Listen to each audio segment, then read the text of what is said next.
مداد كلماته سبحان الله عدد خلقه سبحان الله رضا نفسه سبحان الله زنة عرشه سبحان الله مداد كلماته سبحان الله عدد خلقه سبحان الله رضا نفسه سبحان الله زنة عرشه سبحان الله مداد كلماته رضيت بالله ربا وبالإسلام دينا وبمحمد صلى الله عليه وسلم نبيا ورسولا رضيت بالله ربا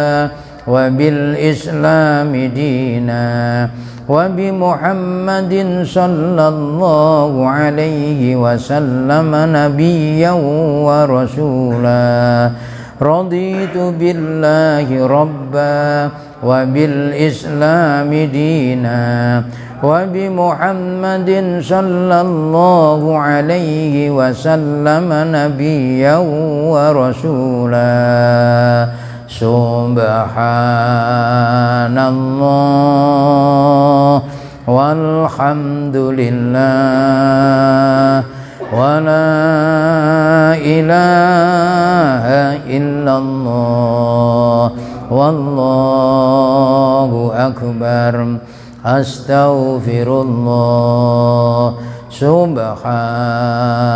الله والحمد لله ولا إله إلا الله والله أكبر أستغفر الله سبحان الله والحمد لله ولا إله إلا الله والله أكبر أستغفر الله لا حول ولا قوة إلا بالله العلي العظيم.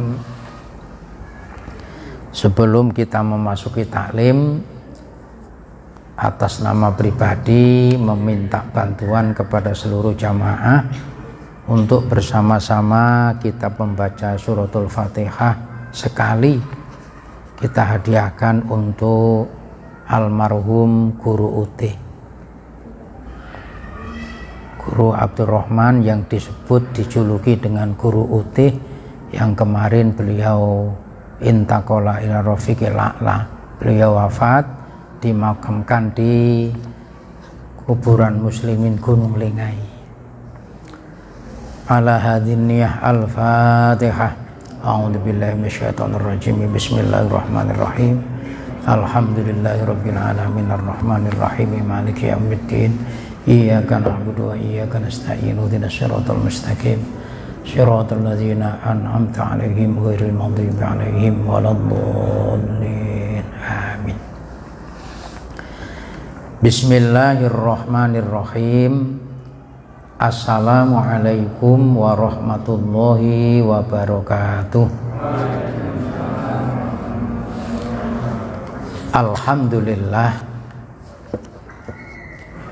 Alhamdulillahilladzi bi ni'matihi tatimmus sholihah. Asyhadu an la ilaha illallah wahdahu la syarikalah. Wa asyhadu anna Muhammadan abduhu wa rasuluhu la nabiyya ba'dah. Allahumma sholli ala sayyidina wa maulana Muhammad wa ala alihi wa ashabihi ajmain. Rabbis shrahli sadri wa yassirli amri wahlul 'uqdatam min lisani yafqahu qawli. Rabbi a'udzubika min hamazatis syayatin wa a'udzubika rabbi ayyahdurun. Wa qala aidzun a'udzu billahi minasyaitonir rajim. Man kana yuridu harsal akhirati nazid lahu fi harsihi wa man kana yuridu harsad dunya nu'tihi minha wa ma lahu fil akhirati min nasib. Shadaqallahul azim. Bapak, Ibu, jamaah sekalian yang dimuliakan oleh Allah Subhanahu wa taala. Pertama, mari kita sampaikan puji dan syukur kehadirat Allah seraya bersama kita membaca hamdalah. Alhamdulillahi rabbil alamin. Semoga kita semuanya di dalam melakukan ibadah senantiasa diterima, diberkahi, diridhoi oleh Allah Subhanahu wa taala, menjadi sebabnya kita semuanya mendapatkan ampunan, mendapatkan maghfirah atas dosa-dosa kita semuanya. Oleh karenanya izinkanlah atas nama pribadi saya mengingatkan kepada jamaah semuanya umumnya dan tentu untuk diri saya sendiri, mari kita jaga niat kita. Mudah-mudahan dilandasi dengan niat yang bersih, niat yang suci, kita semuanya ibadah diterima oleh Allah Subhanahu wa taala. Kalau tidak dilandasi karena niat yang bersih, akan menjadi sebuah kekecewaan. Contoh ini. Rencana mau berangkat haji tahun 2019. Taruhlah tahun 2020, nunggunya mulai daftar sudah 2012 umpamanya. Tahun 2020 mau berangkat haji, usia sudah 64 tahun. Pemerintah tidak memberangkatkan karena Arab Saudi tidak menerima jamaah haji. Gagal berangkat. Lalu menunggu tahun berikutnya, tahun 2021, usia sudah 65 tahun.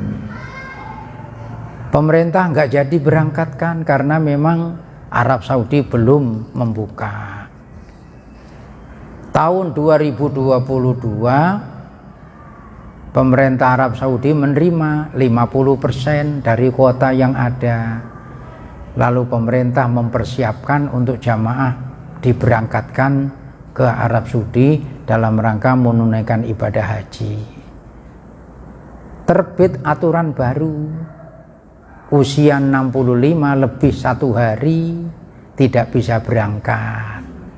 Yang tadinya 2021 usianya sudah 65. Jadi kalau usia ditambah lagi 2022 sudah berarti 66. Nunggunya mulai 2012 nggak jadi berangkat.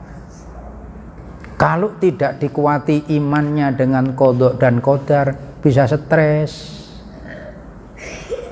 Tapi kalau sudah semuanya dikembalikan kepada Allah, niat ditata semuanya. Sebab tidak ada nilai ibadah apabila tidak ditanamkan niat yang bersih karena Allah. Maka niatnya, ya termasuk saya sendiri nggak jadi berangkat. Tadinya berangkat 2020, membawa jamaah kurang lebih disambut dengan Jakarta hampir 300. Tahu-tahu gagal, nggak jadi berangkat. 2021 nggak jadi berangkat. 2022 kuotanya kurang. Akhirnya ada yang semestinya berangkat, nggak jadi berangkat karena usianya lebih daripada 65 tahun. Ini qadha dan qadarnya Allah. Maka kalau saya dan sampean sudah memahami itu, maka kita akan menjadi orang yang memegang agama dengan kokoh, memegang agama dengan kuat, sehingga kita tidak mudah diombang-ambingkan. Perbuatan kita tidak menimbulkan dosa pada diri sendiri, tapi senantiasa dikembalikan kepada Allah Subhanahu wa ta'ala. Walaupun ibadah haji merupakan bagian dari rukun Islam, tapi kalau tidak diberikan kemampuan atau sebab yang lain, menjadi gugur kewajiban kita dan tidak menimbulkan lepasnya agama dalam diri kita. Saya buatkan contoh, ini contoh, tapi berulang kali di mana-mana sering kali saya sudah sampaikan. Ini contoh saja. Taruhlah ini sebuah agama. Rukun Islam 5, 2 kalimat syahadat, sholat, puasa, zakat, haji. Ketika 5 ini dipakai untuk memegang agama, maka agama akan terpegang dengan kokoh. Nih, ketika kita tidak bisa melakukan haji, agama masih kokoh kita pegangi. Karena tidak bisa melakukan hajinya, ada sebab, satu, tidak ada kemampuan, dan lain sebagainya. Sehingga rukun Islam yang kelima tidak bisa kita lakukan. Agama masih kuat kita. Nomor 2, kita tidak bisa mengeluarkan zakat karena kita tidak diberikan kemampuan oleh Allah. Agama masih terpegang dengan kuat, kokoh. Karena kita tidak bisa mengeluarkan zakat karena ketidakmampuan, dipakai makan saja nggak ada. Maka dia menjadi mustahik zakat, bukan muzaki, tapi menjadi mustahik zakat. Kita tidak bisa melakukan puasa karena ada sebab, sakit dan sebagainya, sehingga kita melakukannya dengan cara membayar fidyah. Agama masih kita pegang. Coba yang nomor 2, apa ini? Sholat. Kira-kira sholat sampai lepaskan, sampai biarkan agamanya lepas apa enggak? Coba, kalau saya lepaskan ini, maka HP yang saya ibaratkan sebagai agama akan lepas. Nanti di rumah sampean praktekkan, sampean gunakan itu gelas yang ada isinya, gelas kaca gitu. Sampean 1, 2, 3, sampai yang keempat sampean lepaskan. Saya yakin gelas sampean hancur. Jadi kita ngaku sebagai orang yang beragama, kalau puasa ini, sholat ini sudah kita tiadakan, kita abaikan, hancurlah agama kita. Haji urusan lain, puasa urusan lain, zakat urusan lain. Tapi kalau sholat, ini harus diawasi. Ini semuanya akan menjadi kokoh, dan sholat itu akan mengantarkan kita menuju kerelaan hidup dalam ketentuan Allah Subhanahu wa ta'ala. Maka orang melakukan sholat, teriak pertama sekali memanggil hanya Allah yang maha besar. Itu kalau ditanamkan dalam diri kita, nah, sehingga hidup kita memandang itu semuanya hanya karena Allah. Semuanya karena Allah. Nah, kalau kita sudah bisa menggantungkan itu hanya kepada Allah, hidup kita akan tenang. Kewajiban kita hanya ikhtiar, hanya berdoa, dan hanya tawakal. 3 itu yang harus kita. Ikhtiar kita sebagai hamba Allah, mengabdi tugas kita, memohon pertolongan, itulah hak kita. Soal penentuan dan kesempurnaannya di tangan Allah Subhanahu wa ta'ala. Nah, ini perlu untuk maka hidup betul-betul di dunia ini niatnya semata-mata hanya mencari ridhonya Allah Subhanahu wa ta'ala. Surat Asy-Syura ayat yang ke-20. Nanti bisa dibuka di rumah. Bunyi ayat itu, Bismillahirrahmanirrahim. Man kana yuridu harsal akhirati nazid lahu fi harsihi wa man kana yuridu harsat dunya nu'tihi minha wa ma lahu fil akhirati min nasib. Jadi siapa yang di dalam perjalanan hidupnya di dunia itu betul-betul untuk ingin menggapai keridhaan Allah, maka Allah akan bahagiakan hidupnya baik dunia maupun akhirat. Karena kehidupan dunia bersifat semu yang hakiki akan sampai dapati. Tapi sebaliknya, siapa yang di dalam hidupnya hanya ingin menggapai dunia, Allah hanya beri sebagian saja, tidak diberi semua dunia ini. Kira-kira di jamaah ini adalah yang punya lahan 100 hektar. Ada enggak kira-kira? Yang di sini nah? Adalah kira-kira. Kira-kira 100 hektar itu menurut sampean banyak atau sedikit? Wah, banyak. Samarinda itu lebih daripada 100 hektar luasnya. Samarinda itu bagian kecil dari Indonesia, dan Indonesia bagian kecil daripada dunia. Loh, kalau kita cuma berpikir orientasinya dunia, alangkah kecilnya diri kita. Sementara Allah Subhanahu wa ta'ala lewat Rasulnya menjanjikan yang tak terbatas. Maka diingatkan, siapa yang di dunianya senantiasa berpijak untuk menggapai keridhaan Allah, menggapai kebahagiaan akhirat, bukan cuma kebahagiaan akhirat yang didapatnya, tapi juga kebahagiaan dunia. Kenapa? Karena kehidupannya akan dijamin oleh Allah dengan ketenangan. Maka itu sampean-sampean sudah hafal itu perintahnya Allah itu. Kalau saya dan sampean di dalam hidup senantiasa ingin memperoleh ketenangan dan kedamaian, tidak ada jalan bagi kita di dalam hidup hendaknya senantiasa menghiasi dirinya dengan sadar di hadapan Allah. Alladzina amanu wa tatmainnu qulubuhum bi dzikrillah. Ala bi dzikrillahi tatmainnul qulub. Jangan dikira kalau orang jadi pejabat itu hatinya tenang, belum tentu. Kalau dari pejabat 1 periode, dia berpikir bagaimana untuk bisa melanjutkan ke periode yang kedua. Hari-hari pemikirannya sudah begitu terus. Terus. Tidak ada ketenangan. Jangan dikira. Belum lagi nanti bagaimana pemikirannya untuk bertanggung jawab terhadap janji-janji yang dilakukan, yang diucapkan. Terus. Jangan dikira. Jadi sampean dan saya tidak dipilih oleh Allah menjadi pejabat, syukur.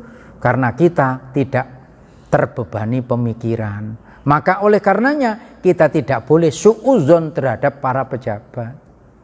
Kita doakan supaya bisa menggapai ketenangan, menggapai apa yang dilakukan. Kan begitu.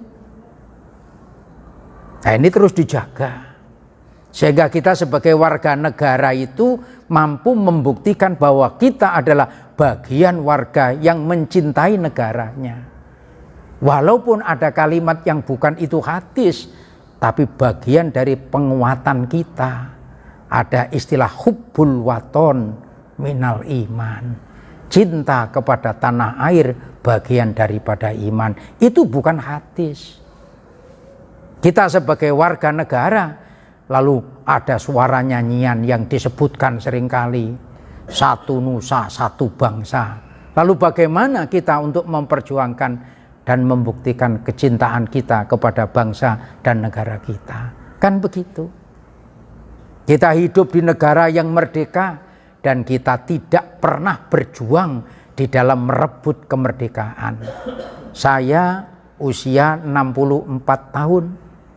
Saya dikala kemerdekaan diperoleh, saya baru berusia jalan 9 tahun. 45 bukan 9 tahun, 45 itu Indonesia merdeka, saya 58 lahir. Jadi berapa itu? 13 tahun. Nggak ikut berjuang, ikut menikmati hasil perjuangan kakek-kakek kita yang berjuang untuk memperjuangkan kemerdekaan. Bagaimana nanti kalau saya sebagai warga negara yang dimana saya mengakui sebagai warga negara Indonesia, terus saya tidak bisa untuk berjuang mempertahankan Indonesia. Gimana nanti kalau para pahlawan itu nuntut kita? Sampai saking mereka syukurnya terhadap kemerdekaan yang diperolehnya, dia nyatakan semuanya itu karena berkat rahmatnya Allah. Ditulis di tinta pertama, atas berkat rahmat Allah yang Maha Kuasa. Lalu bagaimana kita nanti teriak apabila beliau teriak menuntut di hadapan Allah karena kita tidak mampu menjaga dan membuktikan kecintaan kita kepada negara. Ini bentuk-bentuk kita bagaimana mengisi kehidupan dengan bersyukur. Sebab ada hadis Nabi yang menyatakan malam yaskurin nas lam yaskurillah. Itu jelas hadisnya.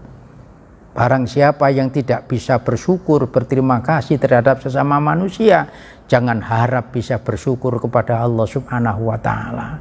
Bagaimana bentuk syukur kita terhadap pahlawan-pahlawan yang memperjuangkan dan mempertahankan kemerdekaan? Karena itu kita berupaya dalam diri kita membuktikan kecintaan kita terhadap negara kita, lalu kita tunduk dengan peraturannya. Kita lakukan apa yang menjadi harapannya. Harapan kita mudah-mudahan kita senantiasa hidup dalam negara yang penuh dengan kedamaian, penuh dengan ketenangan, yang disinari dengan hidayah Allah Subhanahu wa Ta'ala. Ini masalahnya. Sehingga tidak terjadi hal-hal yang seperti sekarang. Saya ngeri. Saya tadi membaca wallahu alam, betul apa tidak? Betul apa tidak? Wallahu alam. Ada yang sudah membuat KTP dengan KTP gaya baru, KTP sendiri, puluhan ribu ditemukan oleh polisi. Masya Allah, ngeri. Maka kita mempersiapkan diri dalam rangka mewujudkan kecintaan kita.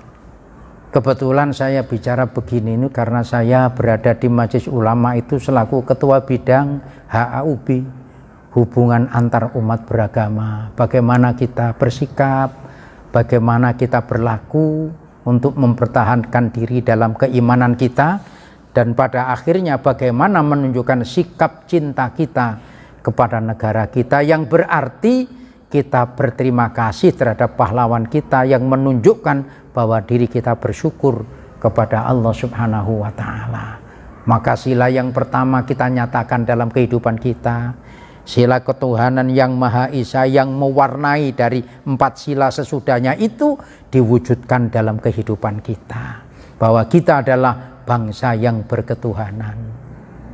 Maka di sini disebutkan ketika kita berada di situ, maka hendaknya di dalam menjalani hidup itu betul-betul ingin hanya meraih ridhonya Allah, bahagia nanti di akhirat. Siapa yang di dalam hidupnya di dunia betul-betul digunakan untuk meraih kebahagiaan akhirat, Allah memberikan 2 kebahagiaan, yakni bahagia akhirat, bahagia dunia. Surat Asy-Syura ayat yang ke-20. Tapi sebaliknya, siapa yang di dalam kehidupannya di dunia hanya ingin menggapai kebahagiaan dunia, Allah beri dunia itu, tapi hanya sebagian kecil saja. Maka kelak di akhirat dia akan menjadi orang yang merugi. Sekaya apapun manusia itu bagian kecil daripada dunia. Yang nanti apabila dirinya di dunianya hanya berpikir untuk dunia, maka hilanglah kebahagiaan nanti di akhirat. Maka itu dalam hadis Nabi disebutkan, ad-dunya sijnul mu'minin wa jannatul kafirin. Dunia itu penjaranya orang mukmin dan surganya orang kafir. Nah, oleh karenanya marilah kita mencari kebahagiaan dengan senantiasa membawa diri kita sadar di hadapan Allah Subhanahu wa Ta'ala. Oleh karena itu izinkan saya menyampaikan pesan Rasulullah untuk kita. Hadis diriwayatkan oleh Imam Bukhari. Pesan ini kita cermati, kita fahami, kita renungi dalam diri kita. Bagaimana kita berada di dunia ini? Apakah hidup kita condong untuk senantiasa menomorsatukan dunia, atau kita sudah mampu meletakkan dunia itu di urutan yang keberapa sesudah kita membuktikan kecintaan kita kepada Rasulullah, kepada Allah Subhanahu wa Ta'ala. Ini mari kita coba dalam hadis yang diriwayatkan oleh Imam Bukhari. Saya bacakan. Kata Rasulullah Shallallahu Alaihi Wasallam, hadis yang diriwayatkan oleh Imam Bukhari, kun fit dunya ka'annaka gharibun au abiru sabilin. Pesan Nabi ini, jadikanlah dirimu hidup di dunia itu seperti dirimu sebagai orang asing. Bagaimana kalau kita merenungi orang asing ada di Indonesia, tidak pakai surat menyurat, tidak pakai bukti fisik, ditangkap oleh polisi. Saya dan sampai nanti bisa ditangkap dengan malaikat. Kalau polisi masih bisa dikelabui, tapi bagaimana malaikat? Nah ini Rasulullah saking cintanya dengan sampean dan saya yang mengaku jadi umatnya, beliau berpesan, hendaknya kita hidup di dunia itu seolah-olah menjadikan diri kita itu sebagai orang asing. Sampean tidak akan tenang kalau sampean tidak memegang sertifikat. Apa sertifikatnya? Dunia bukan milik sampean, tapi dunia milik Zat yang Maha Menciptakan. Maka sertifikat yang harus sampean pegangi, jangan sampai lepas dari diri sampean, adalah pengakuan terhadap Allah Subhanahu wa Ta'ala yang kita kenal dengan 2 kalimat syahadat. Itu sertifikat kita. Yang tadi saya abarkan itu. Tidak berangkat haji masih kuat agamanya. Tidak melakukan zakat masih. Tidak melakukan ibadah puasa aman. Tidak mengerjakan sholat masih. Imannya masih tetap. Tapi kalau sudah 2 kalimat syahadat sertifikat ini dilepaskan, maka dia tidak ada lagi penghalang baginya untuk masuk ke dalam neraka. Maka orang yang tidak punya sertifikat asyhadu alla ilaha illallah wa asyhadu anna muhammadar rasulullah khalidina fiha abada, dalam neraka selama-lamanya. Nah ini. Maka di sini kita ngejar di dunia ini sertifikat. Kalau orang asing punya paspor, punya bukti. Sampai berangkat haji sebagai warga orang yang menunaikan ibadah haji, pemerintah sampean dan saya berupaya untuk menunjukkan buktinya sampean. Lalu sampean dipasangi gelang. Di gelang itu nomor ini. Nanti kalau sampean dalam keadaan kemarahan, dilihat gelangnya sudah tahu. Oh tinggal ini. Bagaimana kalau sampean berangkat haji, gelang sampean hilangkan? Tidak tahu sampean identitasnya. Begitu juga kalau sampean sudah menghilangkan 2 kalimat syahadat, identitas diri sampean sebagai hamba Allah yang dimuliakannya akan hilang dan sirna. Maka identitas sertifikat asyhadu alla ilaha illallah ini harus betul-betul diperkokoh. Jangan sampai lepas dari diri kita. Ini kun fit dunya ka'annaka gharibun au abiru sabilin. Kalau sampean berjalan, agar jalan sampean selamat itu jangan sembarangan, hati-hati. Maka Rasulullah mengingatkan al-ajalatu minas syaiton. Tergesa-gesa itu adalah perbuatan syaiton. Maka sampean apabila berjalan perhatikan kanan kiri. Begitu juga sampean mau bekerja melakukan sesuatu, perhatikan apakah dampak yang akan ditimbulkan. Difikir dulu. Bahasa kita tidak gerusa-gerusu, tapi difikir apa dampak positifnya, apa dampak negatifnya. Sekarang karena dikuasai oleh nafsu, lalu tidak lagi berpikir, kadangkala menjelekkan sesama saudaranya lewat HP, macam-macam. Nah ini hati-hati buat kita. Bagaimana kita nanti, sementara kita semuanya dituntut agar mempertanggungjawabkan perbuatan. Nah ini alhamdulillah saya dan sampean masih diberikan kesempatan. Sampai beliau nih, wa kana ibnu Umar yaqul, adalah Ibnu Umar, beliau berkata, idza amsaita fala tantaziris sobah. Kalau kita berada di waktu sore, jangan berpikir kita masih nanti ketemu dengan waktu pagi. Sekarang ini kita ada di sini. Adakah jaminan bahwa kita nanti masih ada di waktu subuh?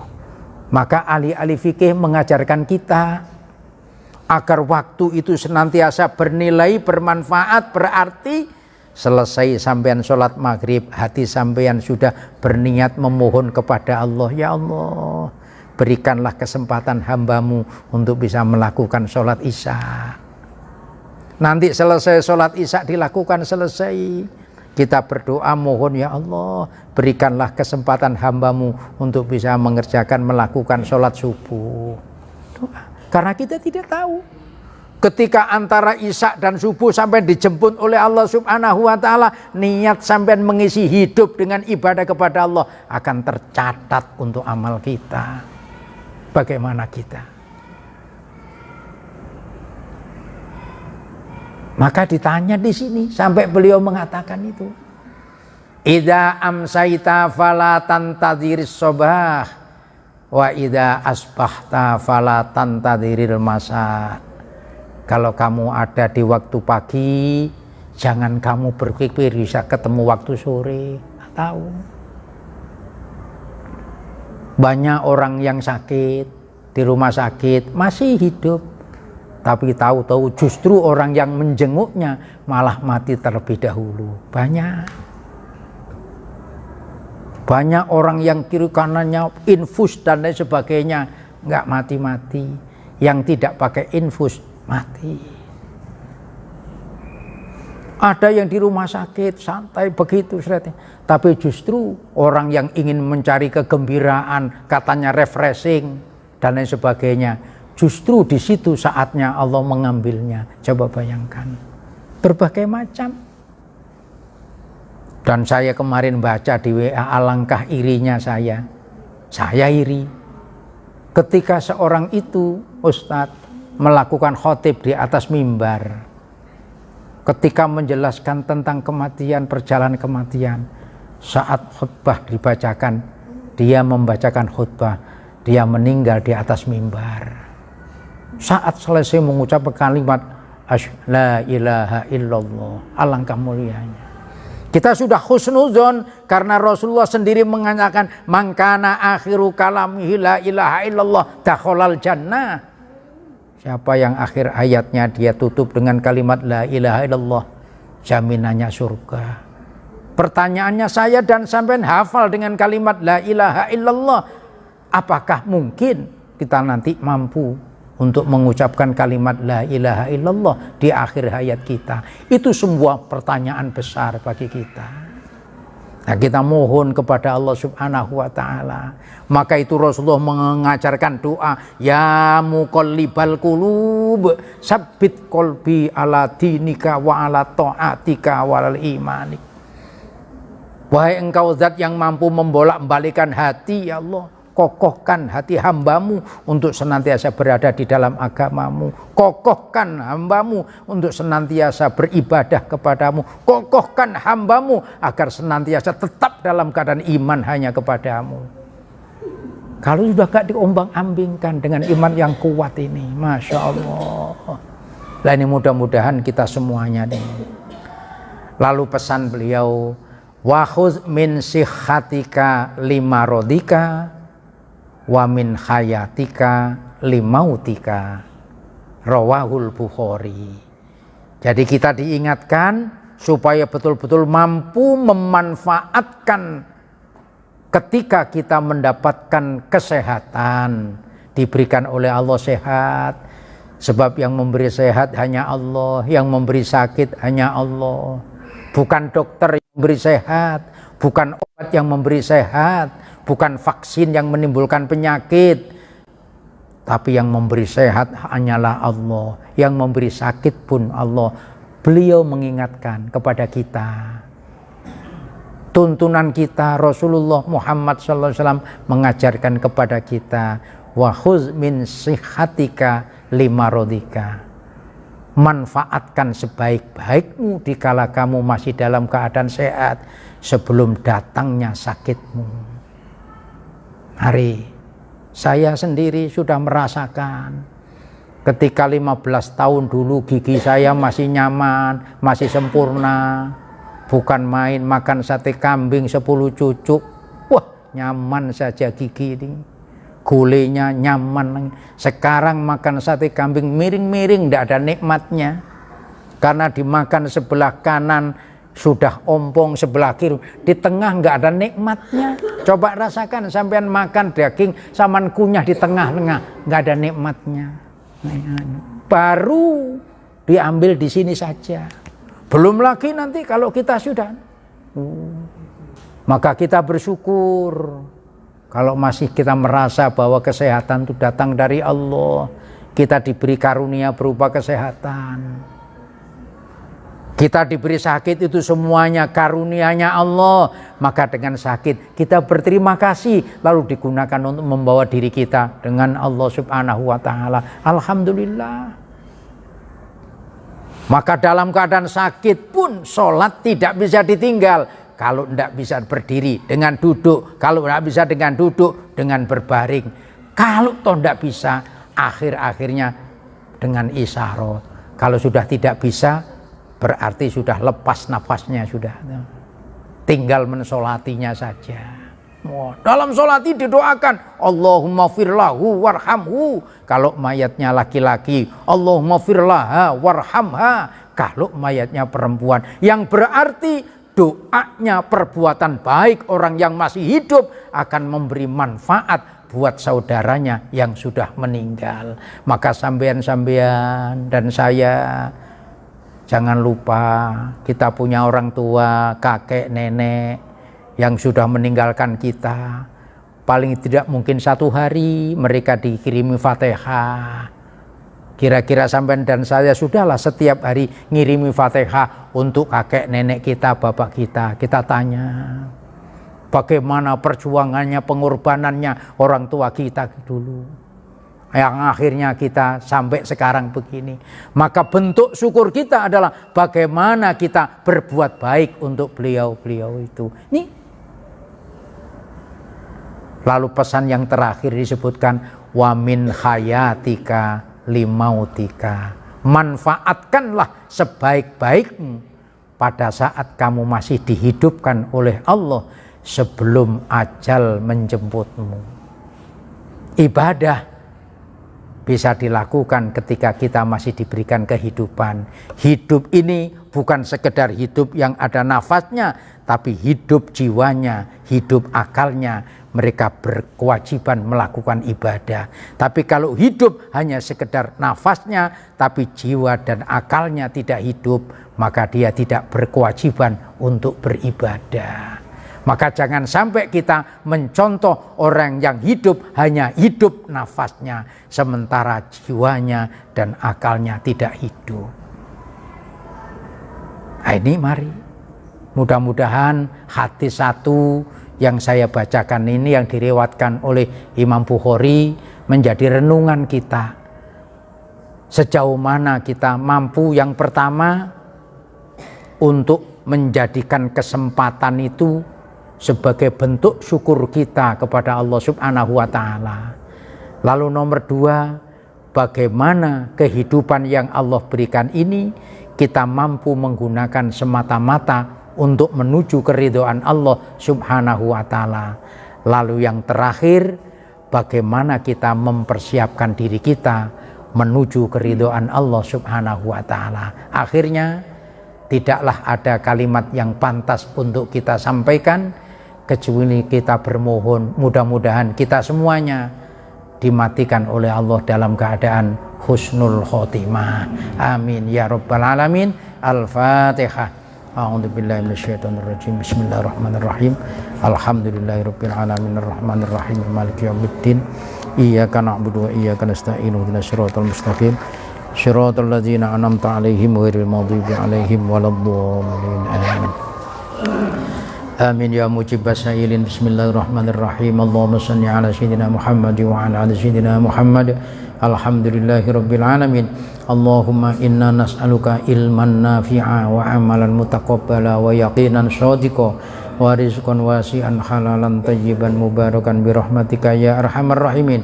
Allahumma inna na'udzubika min ilmin la yanfa' wa qalbin la yakhsha wa amalin la yurfa' wa du'ain la yusma.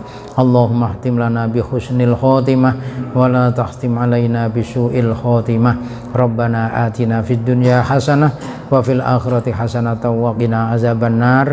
Walhamdulillahi rabbil alamin. Kita akhiri bersama dengan membaca doa kafarat majlis. Bismillahirrahmanirrahim. Subhanakallahumma wa bihamdika asyhadu an la ilaha illa anta astaghfiruka wa atubu ilaik. Wallahul muwaffiq ila aqwamit thoriq. Wassalamualaikum warahmatullahi wabarakatuh.